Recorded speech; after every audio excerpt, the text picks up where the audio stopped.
নমস্কার বন্ধুরা, আমি শর্মিষ্ঠা কিচেনে সবাইকে স্বাগত। আজকে আমি আপনাদের সঙ্গে একটা দারুণ রেসিপি শেয়ার করব। আম ক্ষীর।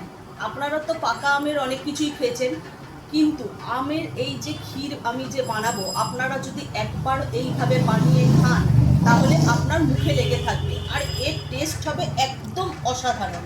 এই টেস্ট আপনি বাইরে কোথাও পাবেন না, একমাত্র বাড়িতে বানিয়েই আপনাকে খেতে হবে। এই টেস্টের স্বাদটা অনুভব করতে হবে। চলুন দেখে নিই কীভাবে বানায়, আর আপনারা ভিডিওটা প্রথম থেকে শেষ পর্যন্ত অবশ্যই দেখবেন। আম ক্ষীরের জন্য এখানে আমি একটা আম নিয়ে নিয়েছি, বড় সাইজের আম আমি ছোট ছোট টুকরো করে কেটে নিয়েছি। আর এখানে আছে গোবিন্দভোগ চাল, আমি চালটাকে ভিজিয়ে রেখে দিয়েছিলাম। এটা আমি মিক্সিতে একটু পেস্ট করে নেব। আর এই মিক্সিতে যখন গোবিন্দভোগ চাল পেস্ট করবেন, একদম মিহি পেস্ট করবেন না, একটু যেন চালগুলো দানা দানা থাকে। আর এখানে চিনি নিয়েছি হাফ বাটির মতো, যদি দরকার হয় আমি আরও চিনি ব্যবহার করব। আর এখানে কাজু বাদামটাও আমি ভিজিয়ে রেখে দিয়েছিলাম, এটা আমি মিক্সিতে পেস্ট করে নেব। আর এখানে অল্প কিছু কিশমিশ আছে, এটাও আমি এখানে ব্যবহার করব। আমি গ্যাসটা ধরিয়ে কড়াইটা বসিয়ে দিয়েছি। কড়াইয়ের মধ্যে আমি একটু জল দিয়ে দিয়েছি, নাহলে দুধটা দেওয়ার পর কড়াইতে লেগে যেতে পারে দুধটা। আমি দুধটা আগে থেকেই একটু গরম করে ঠান্ডা করে নিয়েছি, আমি এটাকে আবার ফুটিয়ে নেব। এখানে আমি ফুল ক্রিম দুধ নিয়েছি, আপনারাও ফুল ক্রিম দুধ নিলেই ভালো হবে খেতে।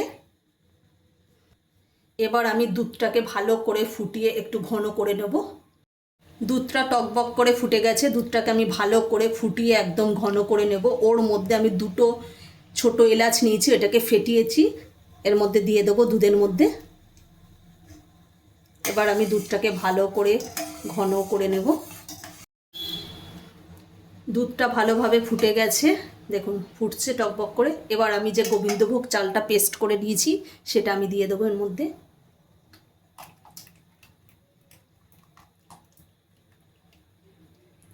এবার আমি ভালো করে নাড়িয়ে নেব। গোবিন্দভোগ চালটা দিয়ে ভালো করে ফুটিয়ে নেব। এখানে যে কাজু বাদাম পেস্ট করে রেখে দিয়েছিলাম সেটাও দিয়ে দিচ্ছি। এবার ভালো করে নাড়িয়ে নেব।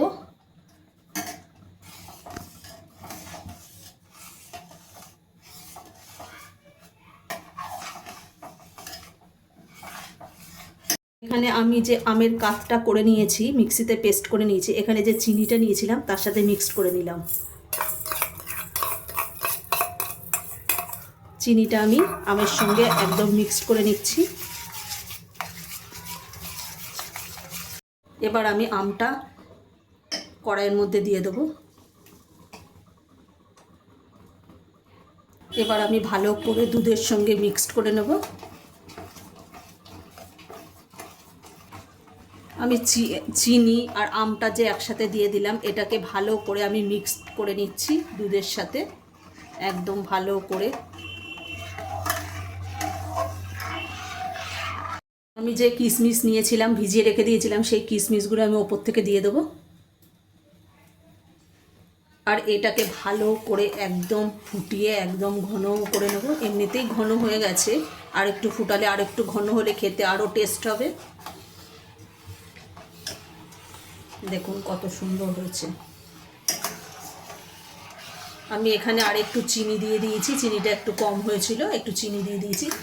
মিষ্টিটা আপনারা আপনাদের পছন্দ মতো দেবেন, যে যেরকম মিষ্টি খেতে পছন্দ করেন সে সেরকম মিষ্টি দেবেন। আমার আমের ক্ষীর একেবারে রেডি হয়ে গেছে, এবার আমি নামিয়ে নেব। যতটুকুনি দেখুন পাতলা আছে ততটুকুনি নামিয়ে নিলেই একদম শক্ত হয়ে যাবে নামিয়ে রাখার পরেই। আমের ক্ষীর পরিবেশনের জন্য একেবারে রেডি। আর আপনারা একবার অবশ্যই এইভাবে আমের ক্ষীর বানিয়ে খেয়ে দেখবেন, একদম অসাধারণ লাগে। না খেলে আপনারা বুঝতেই পারবেন না যে কতটা খেতে ভালো হয়। আপনারা একবার অবশ্যই এইভাবে বাড়িতে বানিয়ে খেয়ে দেখবেন। আচ্ছা, যদি আমাদের এই আমের ক্ষীরের রেসিপিটা যদি ভালো লেগে থাকে তাহলে লাইক, কমেন্ট, শেয়ার এবং সাবস্ক্রাইব করতে ভুলবেন না। আর অবশ্যই এভাবে বাড়িতে বানিয়ে খেয়ে দেখবেন।